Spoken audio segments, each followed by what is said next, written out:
Hi friends, welcome back to project M facts Telugu channel. అసలు అమీర్పేట్లో జరిగే scam అంతా ఇంత కాదు. హైదరాబాద్లో ఇంత పెద్ద స్కామ్ జరుగుతున్నా అసలు ఎవరు పట్టించుకోవడం లేదు. ఈ స్కామ్ ఎంతో మంది విద్యార్థుల జీవితం నాశనం చేస్తుంది. జావా నేర్చుకో, అది ఎప్పటికీ అవుట్డేటెడ్ అవదు. పైథాన్ నేర్చుకో, ఇది సింపుల్ సింటాక్స్. అసలు టెస్టింగ్ నేర్చుకో, 3 నెలల్లో నీ లైఫ్ సెటిల్ అయిపోతుంది. మా దగ్గర కోచింగ్ తీసుకున్న వాళ్ళు ఇప్పుడు మినిమం 6 lakhs ప్యాకేజ్ తో ప్లేస్ అయ్యారు. ఇదిగో చూడు మా బ్రోచర్, అదిగో చూడు నీ జాబు, లైఫ్ సెట్. ఇలాంటి తీయని మాయ మాటలతో కొన్ని వేల మంది జీవితాలు నాశనం చేసి కొన్ని కోట్లు సంపాదిస్తున్నారు ఈ కోచింగ్ సెంటర్ వాళ్ళు. వీళ్ళ స్కామ్ చూస్తుంటే సిరివెన్నెల గారి పాటలోని పదాలు, లోకజ్ఞానం కలిగిన వాడే కోచింగ్ సెంటర్ పెట్టు అనే పాట గుర్తుకు వస్తుంది. అసలు ఒకప్పుడు సాఫ్ట్వేర్ జాబ్స్ అంటే ఎలా ఉండేవి? బీటెక్ లో ఈసీఓ లేదా సిఎస్ఈఓ లేదా ఇంకా ఎంసీఏ వాళ్ళు మాత్రమే ప్రయత్నించేవారు. కానీ ఇప్పుడు బీటెక్ చాలు, సాఫ్ట్వేర్ జాబ్ కావాలి అందరికీ.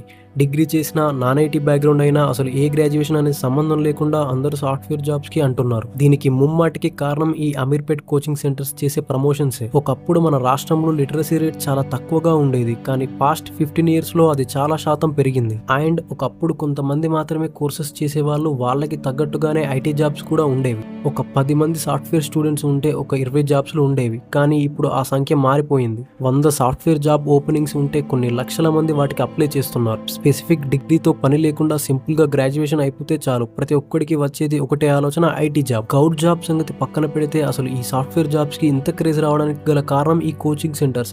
వీళ్ళు ఇచ్చే పిచ్చి మోటివేషన్స్ అండ్ ప్రమోషన్స్. డిగ్రీ వాడికి, బీటెక్ వాడికి, ఎంసీఏ వాడికి, ఎంబీఏ వాళ్ళకి ఇలా గ్రాడ్యుయేషన్స్ తో సంబంధం లేకుండా ఇష్టం వచ్చినట్టు విపరీతంగా కోర్సెస్ నేర్చుకోవడానికి స్టూడెంట్స్ కి మోటివేషన్ చేస్తున్నారు. వీళ్ళ మోటివేషన్స్ వల్లనే ఈ సాఫ్ట్వేర్ జాబ్స్ కి ట్రై చేసే వాళ్ళ సంఖ్య ఆకాశాన్ని అంటుతుంది. అసలు ఐటీలో జాబ్స్ లేకపోవడానికి రిసెషన్ కారణం కాదు. ఐటీలో కావాల్సిన రిక్వైర్మెంట్ కంటే 100 రెట్లు ఎక్కువగా స్టూడెంట్స్ కోర్సెస్ నేర్చుకుంటున్నారు. అది కూడా చాలా బేసిక్ కోర్సెస్. ఏ గ్రాడ్యుయేషన్ అయిన వాడు కూడా ఒక కోర్స్ చేసి సాఫ్ట్వేర్ సైడ్ వెళ్ళొచ్చు అని భ్రమని ఈ అమీర్పేట్ కోచింగ్ సెంటర్స్ వాళ్ళు క్రియేట్ చేస్తున్నారు. అది పోని వాళ్ళు నేర్పించినవి చాలా బేసిక్ కోర్సెస్.